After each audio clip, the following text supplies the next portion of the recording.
Polycystic ovarian syndrome के बारे में आगे बात करते हुए कि पॉलीसिस्टिक ओवरीज फर्टिलिटी को कैसे अफेक्ट करती हैं, आज इसके बारे में इस वीडियो में बात करेंगे।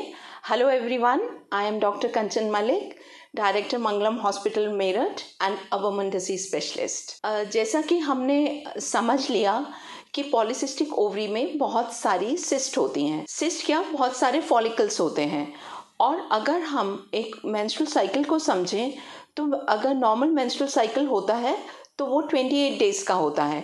28 डेज़ के मेंस्ट्रुअल साइकिल में 14th डे पे अप्रॉक्सीमेटली ओव्यूलेशन होता है। 14 डेज से पहले एक पिट्यूटरी ग्लैंड एक हार्मोन रिलीज करती है जिसे FSH कहते हैं। इसका फुल फॉर्म है फॉलिकल स्टिमुलेटिंग हार्मोन। जैसा कि इसका नाम ही बता रहा है, ये फॉलिकल को स्टिमुलेट करती है। तो बहुत सारे फॉलिकल्स जब एक ओवरी में होते हैं, एक नॉर्मल ओवरी में होते हैं, तो उनमें से एक फॉलिकल स्टिमुलेटिंग हार्मोन के इन्फ्लुएंस से डोमिनेट करने लगता है और 14th डे तक आते आते एक फुल मैच्योर एग का रूप ले लेता है, जो कि 20 to 22 मिलीमीटर्स ऑफ साइज होता है। फिर पिट्यूटरी ग्लैंड से एक दूसरा हार्मोन निकलता है जिसे LH हार्मोन कहते हैं। इसका फुल फॉर्म है ल्यूटिनाइजिंग हार्मोन। ल्यूटिनाइजिंग हार्मोन के प्रभाव में जो ये एक एग बना वो ओवरी से रिलीज हो जाता है और जैसे ही ओवरी से रिलीज होता है इसको ट्यूब कैच कर लेती है, जहाँ पे ट्यूब में एक फर्टिलाइजेशन का प्रोसेस स्टार्ट होता है। 14th डे के बाद में जब ओव्यूलेशन हो गया तो दूसरा हार्मोन रिलीज होता है जिसे प्रोजेस्टेरॉन कहते हैं और ये सिक्रीटरी फेज होती है। प्रोजेस्टेरॉन हार्मोन एंडोमेट्रियम को शेड ऑफ करने में मदद करता है और मेंस्ट्रुएशन स्टार्ट हो जाता है। इस तरीके से हर मंथ ओव्यूलेशन की प्रक्रिया चलती रहती है। आप इस तरह से समझें कि आपके मेंस्ट्रुअल साइकिल्स आपके ओव्यूलेशन का रेपरकशन है, उसका एक प्रतिबिंब है। अगर आपके मेंस्ट्रुअल साइकिल्स नॉर्मल हो रहे हैं तो ये बता रहे हैं कि आपका ओव्यूलेशन भी नॉर्मल हो रहा है। इसी तरह से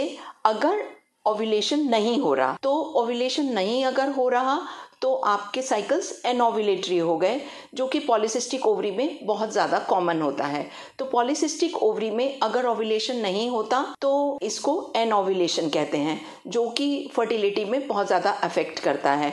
तो पॉलीसिस्टिक ओवरी में सबसे ज़्यादा जो साइड इफ़ेक्ट है वो इनफर्टिलिटी है और इसके लिए हमारे पास कई साधन उपलब्ध होते हैं, कई मेथड्स उपलब्ध हैं, इन्वेस्टिगेशंस हैं जो कि ये बताते हैं कि आपकी पॉलीसिस्टिक ओवरीज में ओव्यूलेशन हो रहा है या नहीं हो रहा।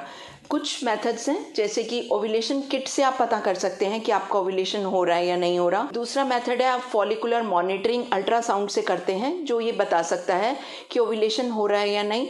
और 21st डे पे प्रोजेस्टेरॉन के लेवल्स अगर नॉर्मल होते हैं तो ये भी इंडिकेट करते हैं कि आपका ओव्यूलेशन हो रहा है। अधिकतर पॉलीसिस्टिक ओवरीज में इसीलिए ओव्यूलेशन को इंड्यूस करने की ज़रूरत होती है, कुछ मेडिसिन से, ओरल मेडिसिन से, या कभी कभी इंजेक्शंस की भी ज़रूरत पड़ती है। और इसी तरह से LH हार्मोन का इफेक्ट करने के लिए आपको इंजेक्शन लगाना पड़ता है जिससे कि जो एग है वो ओवरी से रिलीज हो जाए।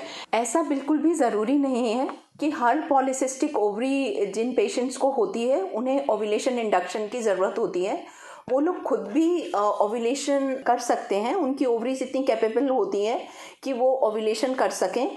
ऐसा हो सकता है कि ओव्यूलेशन डिले हो, लेकिन ऐसा ज़रूरी नहीं है कि हर पॉलीसिस्टिक ओवरी वाले पेशेंट्स के साइकिल्स एनओव्यूलेटरी होते हैं।